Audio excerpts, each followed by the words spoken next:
Energy Marketers Association. We represent 600 family-owned heating oil retailers, and our motor fuel members own, operate, and distribute fuel to about 1,000 gas stations throughout the state. I'm joined here by John Blair of the Motor Transport Association of Connecticut and Kate Childs from J. Vitale Transportation, a local Connecticut-owned business.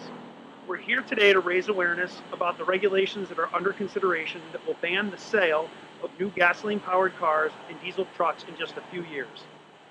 The legislature's Regulation Review Committee, which consists of 14 lawmakers, will have the final say later this month to mandate the sale of electric vehicles. Those same families who are unable to afford an EV will also pay more for electricity. Make no mistake, these regulations will increase the cost of gasoline, diesel, electricity, and virtually every product and service throughout the state. If passed, these regulations, as they are phased in, will reduce the amount of gasoline sold. This will drive small gasoline stations out of business as their customer base shrinks. Less competition will result in higher prices at the pump. That means that low and middle income working families will bear the cost of these regulations. EVs are more expensive to purchase compared to traditional cars, which means that people living paycheck to paycheck will continue to drive gasoline-powered cars, filling up at higher prices. Those same families who are unable to afford EVs also pay more for electricity. The utilities recently stated that the electric grid will require billions of dollars in upgrades if the EV mandate passes. Who pays the billions to accommodate these regulations? Well, it's the same families that can't afford to buy EVs. The vast majority of people who have accessed the federal income tax credits to purchase EVs are making six figures or more. So these credits aren't about helping low and middle income families. What these credits are about is enabling people who can already afford these vehicles to drive them, while lower income people have to pay for it. Why should Connecticut take away consumer choice by banning gasoline cars, especially when it will result in higher prices at the pump and another electric increase on top of what are already the highest electric rates in America? A final note about the electric grid. On any given day, 60% or more of the electricity in the region is made from fossil fuels. What are these regulations accomplishing if the electricity we are using is generated by fossil fuels? Trading tailpipe emissions for smokestack emissions is at a great cost to consumers is a fool's errand. It is important to note that we are not asking the legislature to throw baby out with the bathwater. We are asking them to reject California-based regulations that are under consideration and look at adopting the EPA standards that the majority of the states in the country already follow. Our industry supports a diverse fuel mix. We are selling renewable biodiesel that's produced right here in Connecticut. This fuel comes from used cooking oil and waste plant oils. With a diverse energy mix is in the best interest of Connecticut. A single solution electric regulation requirement will only put our grid in jeopardy, put our families in a position to have to spend more to get to work, to get to school, and to get to the worship service. Put simply, these regulations are too much, too soon, and we ask that the Regulations Review Committee vote no on November 28th. Now I'd like to ask my colleague John Blair from the Connecticut Motor Transport Association to say a few words about their impact on truckers.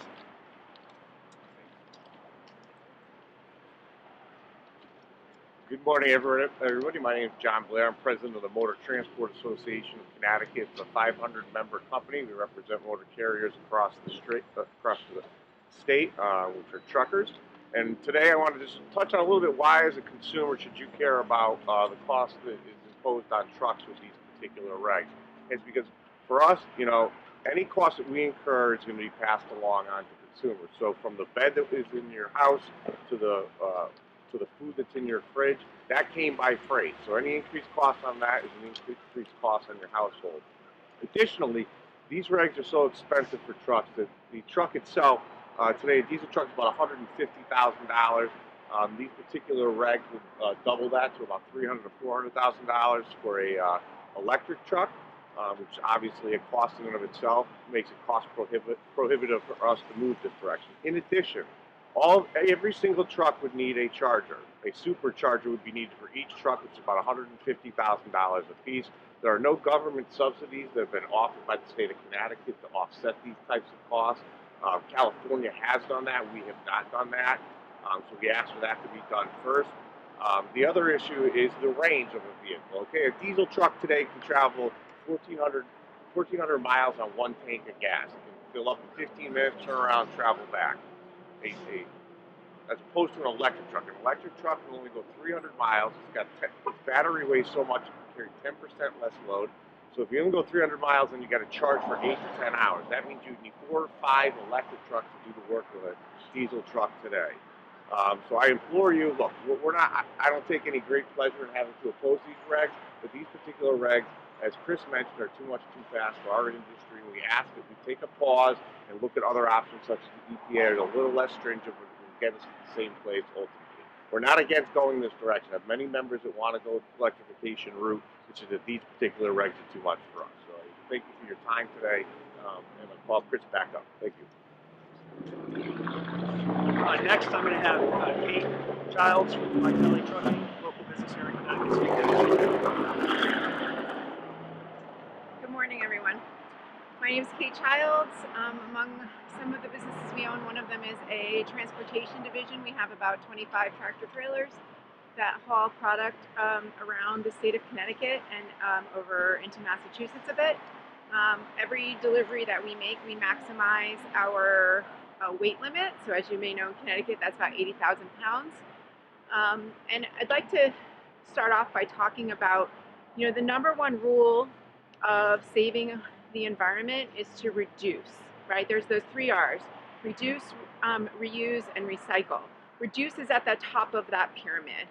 And this plan to EV everything is not taking into account how much energy is actually being used to accommodate the electrification of vehicles. If you take trucks as an example, if our trucks carry 8,500 gallons of gasoline to a station like this, or possibly 7,500 gallons of diesel fuel to a station like this, and we're required to go electric, we're hauling about 1,500 to 2,000 gallons less per delivery. That means more deliveries to the same place to accomplish the same thing. Take a flatbed tractor trailer that's hauling construction products. You see concrete products on the back. They're going to be hauling less product on each trailer load. You're going to drive businesses out of the state by doing this, because if a neighboring state doesn't require you to operate and own an electric truck, then you are not subject to those rules and you can haul more product, you will be more competitive, and you will drive every Connecticut trucking business out of business. They will have to close their doors. So again, going back to the reduce part, more trucks on the road to haul the same amount of product means more damage to the roads. You have the same thing going on with electric cars. You have cars that are heavier because of that battery weight. You have special tires on them. It's causing more damage to the road, which means the roads need to be fixed sooner, which means you're using more energy to accomplish that. So I'm just asking our legislators to not pigeonhole us in a corner where we're doing one thing and not looking at the big picture. There's a much larger picture here that is ignoring all of the negative parts of electrification. I'm not saying there aren't positives, but there are definitely negatives. And we need to look at the entire picture before we move forward with regulations that may have severe consequences, not just for the people of the state, but for everyone involved in the process. Thank you for your time. So just to reiterate, I think the message that we're trying to send to Connecticut residents and taxpayers and ratepayers is that this is too much, too soon.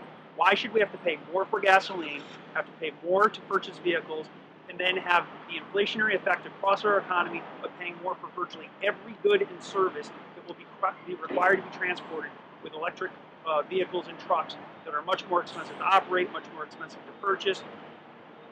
Consumer choice should win the day here, and a reasonable approach to energy policy should win the day, and that's why we're urging, on behalf of thousands of local Connecticut businesses and consumers, we're asking that the Regulations Review Committee vote no on these California-based regulations on November 28th. So with that, I'll open it up to questions. John, Kate, and I can... Question probably for John and Kate. But the regulation just says you can't sell gas and diesel powered trucks or cars in the state. earlier in her statement, is that I think there'll be an incentive for people to do business outside of the state. You know, if you can completely avoid this by operating out of another home-based state that does not require these regulations.